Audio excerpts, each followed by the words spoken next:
Nothing in this video is about doing more, it's about making space for what's already here, what's always been available to us, but that has been forgotten since we have been distracted by our phones. The analog trend embraces the heart of simple living, what we've always talked about here on Moon and Magnolia, a return to screen-free, tactile activities.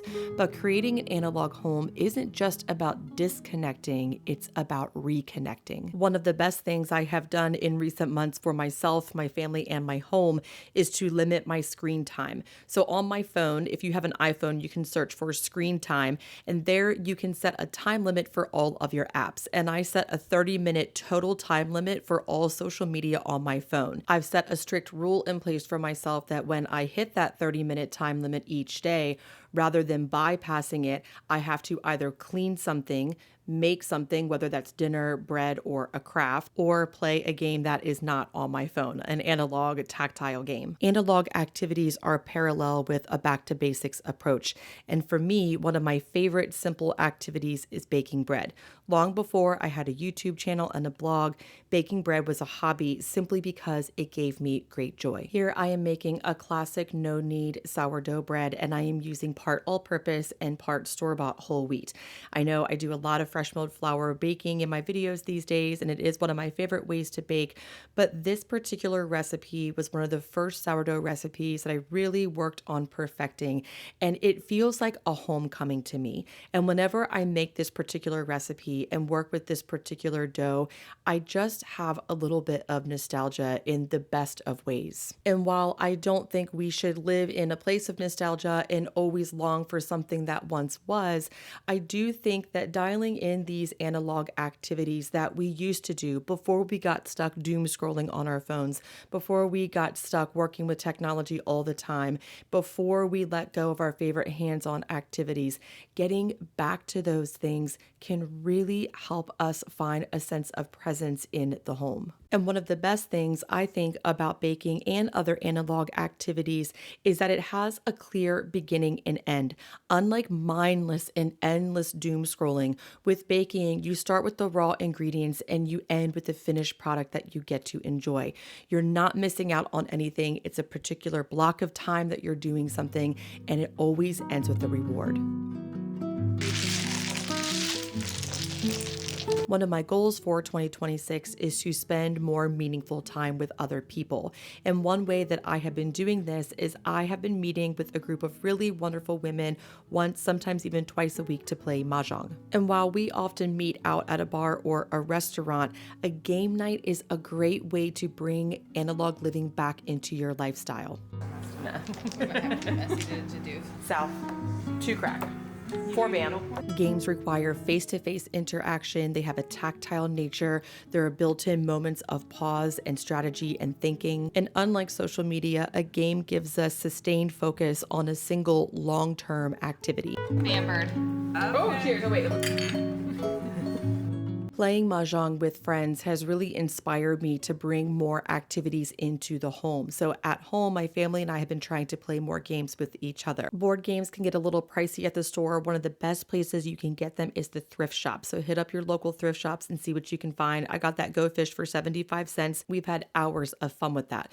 One of the things that I've been really feeling lately is that the open floor plan house like mine does not lend itself to setting up a lot of activity stations. When I was a kid, my mom had end tables and always kept word searches and crossword puzzles and even TV guide in there, and I would use that stuff all of the time. But the open floor plan doesn't really have a place for end tables next to a couch like homes used to have. So I'm kind of doing some makeshift arranging with that. I have a little TV tray that I put out some word searches on so that way we can just access them, but I can move that around easily as needed.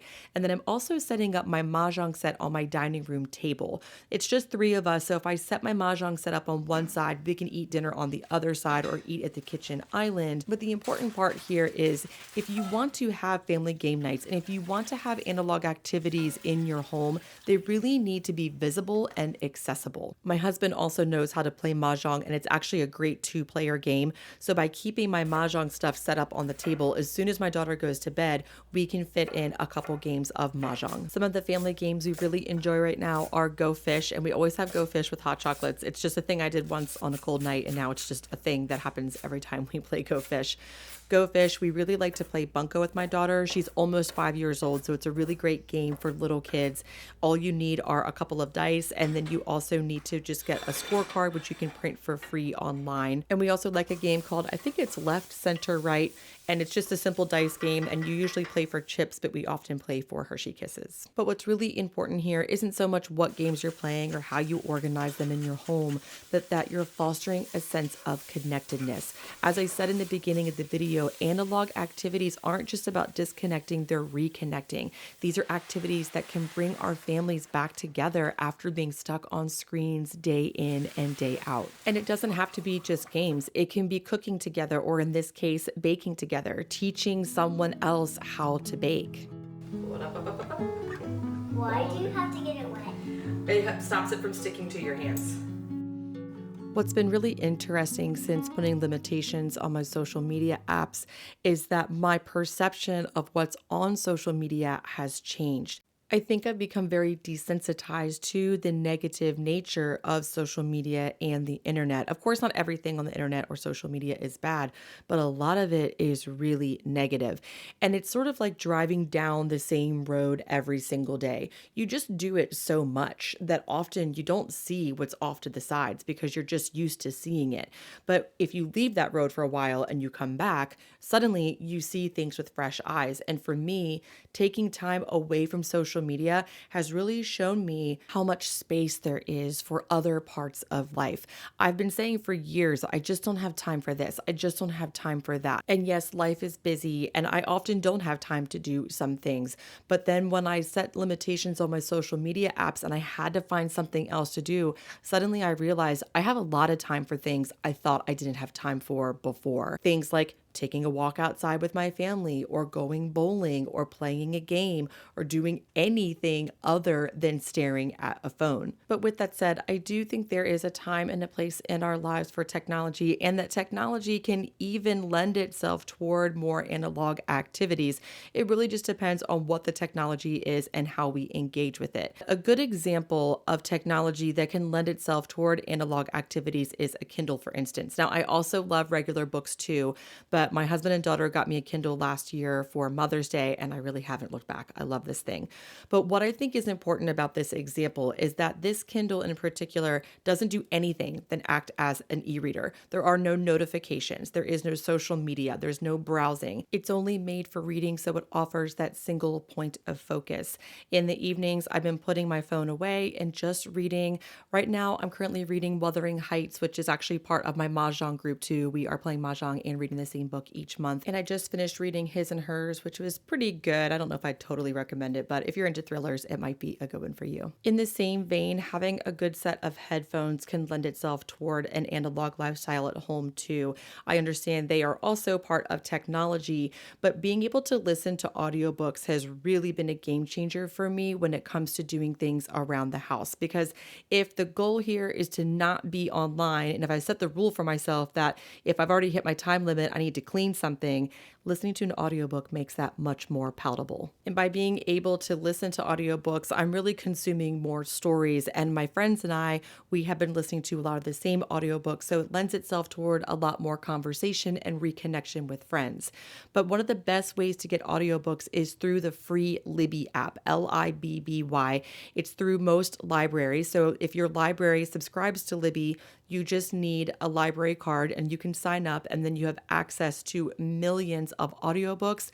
You can even get regular digital books and have them sent to your Kindle and borrow them. How long you can borrow them depends on your library's terms, but for me, at our library, we're able to borrow audiobooks and digital books for 2 weeks for free. Currently, I'm listening to a book called The Names by Florence Knapp, and it is so good. I definitely recommend listening to it. The writing is really beautiful in it. And then I also just finished listening to Love the One You're With by Emily Giffin. Lately, I've really been enjoying stories from the early 2000s 2000s because they just remind me of when I was a little bit younger, and it's just sort of a fun way to revisit that sort of nostalgia. Definitely audiobooks have really helped me consume more stories. I would never be able to read as many books as I'm listening to just because I truly don't have the time for that. But audiobooks make it possible for me to engage with text and engage with stories in ways that I wouldn't be able to otherwise. But one thing my husband and I were talking about, in fact, just this morning, because he ordered himself a Kindle, is that it isn't so much an issue if our daughter, for instance, sees us looking at a screen. What really matters is how we are engaging with that. Are we mindlessly scrolling on Instagram while she's around, or are we reading a really great book and talking about it later? Are we just zoning out and looking at something on the internet, or do we have our AirPods in and we're listening to things while we're being productive and getting things done? Of course, every home and every family has a different tolerance for these sorts of technologies. But for me, what I have found is the technology that enhances the quality of my life and enhances the time I'm spending at home is welcome. But the technology that distracts me from my home and from my life needs to have some limitations. The home is the ideal setting to adopt more analog activities because it enables us to be more productive in the daily grind, but it also encourages us to truly live in our homes, not just inhabit them, to engage with our families and our friends, not just cohabitate or share space with them, and to be an active participant in our days, not a bystander online. So whether you are baking or cooking, learning a new skill, including ones that you might not be good at, playing a game, or just tidying up, I encourage you to get your hands a little dirty, dive in deep, and enjoy all that life has to offer outside of technology.